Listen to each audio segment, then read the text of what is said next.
Cricket जगत में एक ऐसी खबर ने तूफान खड़ा कर दिया है जिसने हर फैन को चौंका कर रख दिया। हर तरफ सिर्फ एक ही चर्चा सुनाई देने लगी है, क्या हार्दिक पांड्या अब चेन्नई सुपर किंग्स की जर्सी में नजर आने वाले हैं? क्या मुंबई इंडियंस और हार्दिक पांड्या का रिश्ता अब टूटने की कगार पर पहुंच चुका है और एमएस धोनी की टीम एक बार फिर ऐसा मास्टर स्ट्रोक खेलने जा रही है जो पूरे आईपीएल का संतुलन बदल देगा?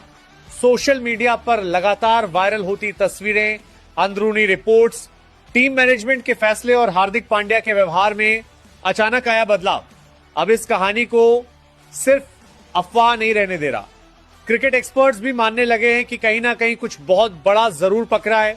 अगर ये ट्रांसफर सच साबित होता है तो ये सिर्फ एक खिलाड़ी का टीम बदलना नहीं होगा बल्कि आईपीएल इतिहास की सबसे बड़ी वाइल्ड कार्ड एंट्री बन सकती है। हार्दिक पांड्या हमेशा से उन खिलाड़ियों में रहे हैं जो अकेले मैच का रुख बदलने की ताकत रखते हैं। जब उनका बल्ला चलता है तो बड़े से बड़ा गेंदबाज दबाव में आ जाता है। जब वो गेंद लेकर आते हैं तो विकेट निकालने की क्षमता रखते हैं और जब मैदान पर उनकी बॉडी लैंग्वेज दिखती है तो पूरी टीम में अलग ही ऊर्जा आ जाती है। यही कारण है कि उन्हें सिर्फ एक ऑलराउंडर नहीं बल्कि मैच विनर कहा जाता है। लेकिन पिछले कुछ समय से मुंबई इंडियंस में उनकी स्थिति बिल्कुल वैसी नहीं दिख रही जैसी कभी हुआ करती थी। जब मुंबई इंडियंस ने हार्दिक पांड्या को वापस टीम में शामिल किया था तब ऐसा लगा था कि फ्रेंचाइजी अपने भविष्य का सबसे बड़ा फैसला ले रही है। रोहित शर्मा के बाद टीम को एक नया चेहरा मिल चुका था, एक ऐसा खिलाड़ी जो कप्तानी भी कर सकता था और मैच भी खत्म कर सकता था। लेकिन मैदान पर जो कहानी लिखी गई वो उम्मीदों से बिल्कुल अलग निकली। टीम लगातार संघर्ष करती नजर आई, बल्लेबाजी में स्थिरता नहीं थी, गेंदबाजी दबाव में टूट रही थी और कप्तानी को लेकर लगातार सवाल उठ रहे थे। मुंबई इंडियंस जैसी बड़ी टीम में दबाव हमेशा रहता है, लेकिन इस बार माहौल कुछ ज्यादा ही तनावपूर्ण नजर आने लगा। हर हार के बाद सोशल मीडिया पर गुस्सा बढ़ता गया। फैंस लगातार टीम मैनेजमेंट और हार्दिक पांड्या के फैसलों पर सवाल उठाने लगे। कई मैचों में टीम की रणनीति समझ से बाहर दिखाई दी। कुछ मुकाबलों में बल्लेबाजी क्रम बदला गया, कुछ में गेंदबाजों का इस्तेमाल गलत समय पर हुआ और कई बार ऐसा लगा कि टीम के अंदर तालमेल की कमी साफ दिखाई दे रही है। सबसे ज्यादा चर्चा तब शुरू हुई जब कुछ रिपोर्ट्स में यह दावा किया गया कि मुंबई इंडियंस का ड्रेसिंग रूम अब पहले जैसा नहीं रहा। अंदर से खिलाड़ियों के बीच दूरी बढ़ रही है। कप्तानी को लेकर भी कई खिलाड़ियों की राय अलग अलग है। हालांकि रिपोर्ट्स की आधिकारिक पुष्टि कभी नहीं हुई, लेकिन लगातार खराब प्रदर्शन ने इन चर्चाओं को और हवा दे दी। फिर एक और खबर सामने आई जिसने पूरे मामले को और गंभीर बना दिया।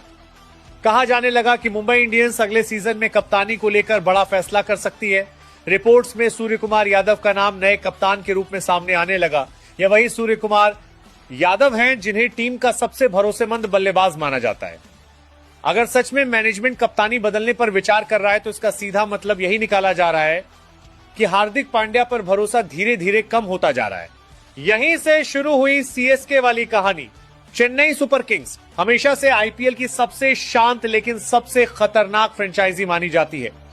ये टीम कम बोलती है, लेकिन जब मैदान पर उतरती है तो विरोधियों की सबसे बड़ी परेशानी बन जाती है। सीएसके की सबसे बड़ी ताकत सिर्फ उनके खिलाड़ी नहीं बल्कि उनका सिस्टम है। इस टीम ने हमेशा उन खिलाड़ियों को नया जीवन दिया है जिनके करियर पर सवाल उठने लगे थे, चाहे अजिंक्य रहाणे हो, शिवम दुबे हो या कई अन्य खिलाड़ी। धोनी की कप्तानी और सीएसके के माहौल ने खिलाड़ियों को बदलकर रख दिया। इसीलिए जब हार्दिक पांड्या का नाम चेन्नई सुपर किंग्स से जुड़ना शुरू हुआ तो लोगों ने इसे गंभीरता से लेना शुरू कर दिया, क्योंकि सीएसके सिर्फ स्टार खिलाड़ियों के पीछे नहीं भागती। ये टीम उन खिलाड़ियों को चुनती है जो टीम के संतुलन को मजबूत बना सके। और अगर देखा जाए तो हार्दिक पांड्या वो खिलाड़ी हैं जो किसी भी टीम को संतुलन दे सकते हैं। फिर वो तस्वीर वायरल हुई जिसने इंटरनेट पर आग लगा दी। मैच खत्म होने के बाद हार्दिक पांड्या को सीएसके कैंप के आसपास देखा गया। खबरें आने लगी कि उन्होंने एमएस धोनी और टीम मैनेजमेंट के साथ लंबी बातचीत की। अब क्रिकेट में खिलाड़ी एक दूसरे से मिलते रहते हैं, बातचीत भी करते हैं, लेकिन यहां मामला अलग इसलिए लग रहा था क्योंकि चर्चा सिर्फ कुछ मिनटों की नहीं बल्कि लंबे समय तक चलने की बात कही जा रही थी। सोशल मीडिया पर फैंस ने तुरंत अपने अंदाज में कहानी बनानी शुरू कर दी। किसी ने कहा कि धोनी खुद हार्दिक को सीएसके में लाना चाहते हैं, किसी ने कहा कि मुंबई इंडियंस से हार्दिक का मन हट चुका है। वहीं कुछ लोगों का मानना है कि यह सिर्फ एक रणनीतिक बातचीत हो सकती है। लेकिन जितनी ज्यादा चुप्पी दोनों फ्रेंचाइजियों की तरफ से दिखाई दे रही है उतना ही शक और गहराता जा रहा है। हार्दिक पांड्या का सीएसके में जाना बेहद खतरनाक साबित हो सकता है। क्योंकि चेन्नई के पास पहले से ही मजबूत बल्लेबाजी लाइनअप मौजूद है।